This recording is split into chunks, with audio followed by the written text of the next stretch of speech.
আসসালামু আলাইকুম রহমতুল্লাহি ওয়া বারাকাতুহু। দেশ এবং প্রবাসে যে যেখান থেকে আমার এই ভিডিওটি দেখছেন সবাইকে জানাই আমার পক্ষ থেকে আন্তরিক শুভেচ্ছা ও অভিনন্দন। দর্শক, জাতীয় শোক দিবস উপলক্ষে 15ই আগস্ট ছুটি থাকছে কিনা এই বিষয়ে আপনাদেরকে জানানোর চেষ্টা করছি।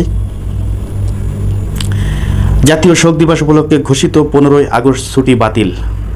দর্শক, খুবই দারুণ একটা নিউজ আমরা যেটি দেখতে পাচ্ছি। বঙ্গবন্ধু শেখ মুজিবুর রহমানের শাহাদাত বার্ষিকী ও জাতীয় শোক দিবস উপলক্ষে ঘোষিত 15ই আগস্টের সাধারণ ছুটি বাতিল করা হয়েছে। মঙ্গলবার অন্তর্বর্তী সরকারের উপদেষ্টা পরিষদের বৈঠকে এ বিষয়ে সিদ্ধান্ত নেওয়া হয়েছে।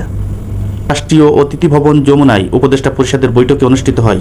পরে এ বিষয়ে এক সংবাদ বিজ্ঞপ্তিতে বলা হয়, উপদেষ্টা পরিষদের সঙ্গে রাজনৈতিক দলগুলোর সংলাপের ব্যাপক ঐক্যমতের ভিত্তিতে জাতীয় শোক দিবস উপলক্ষে ঘোষিত 15ই আগস্টের সাধারণ ছুটি বাতিলের বিষয়টি উপদেষ্টা মণ্ডলীর বৈঠকে অনুমোদিত হয়েছে। দর্শক, বুঝতেই পারছেন যে জাতীয় শোক দিবস যে 15 আগস্টে বলা হয়েছিল সেই শোক দিবসটি আর এই শোক দিবস হিসেবে আর পালিত হবে না এবং সরকারি ছুটিও থাকবে না। কেনই বা থাকবে? দেখেন, শেখ মুজিবুর রহমানকে নিয়ে কিন্তু মানুষের কোনো কথা নাই। শেখ মুজিবুর রহমানকে নিয়ে মানুষের কোনো দ্বিমত নাই। দেখেন, বাংলাদেশের সেই সাবেক নেতা শেখ মুজিবুর রহমান এই দেশের বাংলাদেশের জন্য অনেক অবদান তার রয়েছে। সেই শেখ মুজিবুরের মেয়ে এই খুনি শেখ হাসিনা এই শেখ মুজিবুরের যেই সুনাম, সেই সুনামকে ক্ষুণ্ণ করেছে। সেই তার যে অর্জন, সেই অর্জনকে নষ্ট করেছে, বিনষ্ট করেছে।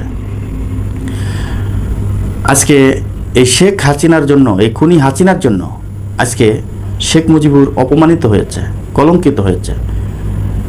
এর কারণটা কি? কারণ শেখ মুজিবুর রহমানের শাহাদাত বার্ষিকী উপলক্ষে 15ই আগস্ট পালিত হতো। এটি কোনো সরকারের আমলে কিন্তু আসলে সরকারি ছুটি বাতিল করে নাই, আমরা দেখেছি। কিন্তু এখন এই সরকার স্বৈরাচার হয়ে যাওয়ার কারণে আজকে এই সরকারি ছুটি বাতিল বলে গণ্য করা হয়েছে।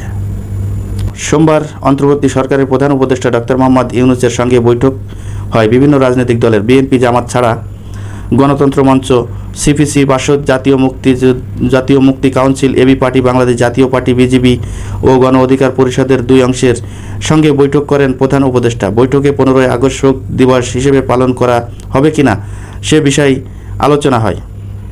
ছাত্র জনতার আন্দোলনের আত্মসর্গকারী শহীদের উদ্দেশ্যে গতকাল অন্তর্বর্তী সরকারের উপদেষ্টা পরিষদের শোক প্রস্তাব গ্রহণ করে। এছাড়া আন্দোলন আহত ব্যক্তিদের চিকিৎসা ও শহীদ পরিবারকে সহায়তা দেওয়ার জন্য একটি কমিটি গঠন করার সিদ্ধান্ত হয়েছে।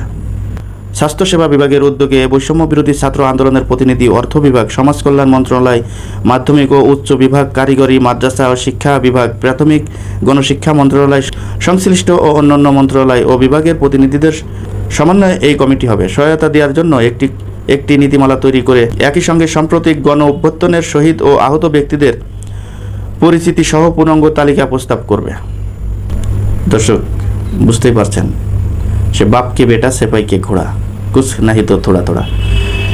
দর্শক, আপনারা জানেন যে কথায় আছে, আলেমের ঘরে জালেম তৈরি হয়। আলেমের ঘরে যদি জালেম তৈরি হয় সেই পরিবারটা কিন্তু ধ্বংস হয়ে যায়। সেটি হয়েছে আজকে আমাদের বাংলাদেশের যে সাবেক প্রধানমন্ত্রী স্বৈরাচার সরকার শেখ হাসিনা, তার অবস্থা ঠিক সেরকমই হয়েছে।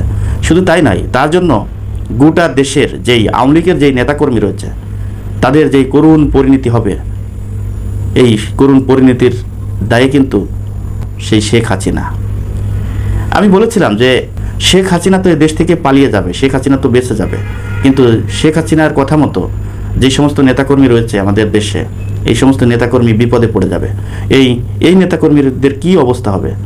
তাদের বোঝা উচিত ছিল যে এইভাবে জোর জুলুম করে কখনোই ক্ষমতায় টিকা যায় না, ক্ষমতায় টিকে থাকা যায় না।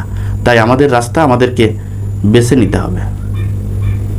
যাই হোক দর্শক, ভিডিওটি আর বড় করতে চাচ্ছি না। যারা ভিডিওটি ধৈর্য সহকারে দেখেছেন তাদেরকে অসংখ্য ধন্যবাদ জানিয়ে এখানে বিদায় নিচ্ছি। আমি মোহাম্মদ মিতুল হোসেন। আসসালামু আলাইকুম রহমতুল্লাহি ওয়া বারাকাতুহু।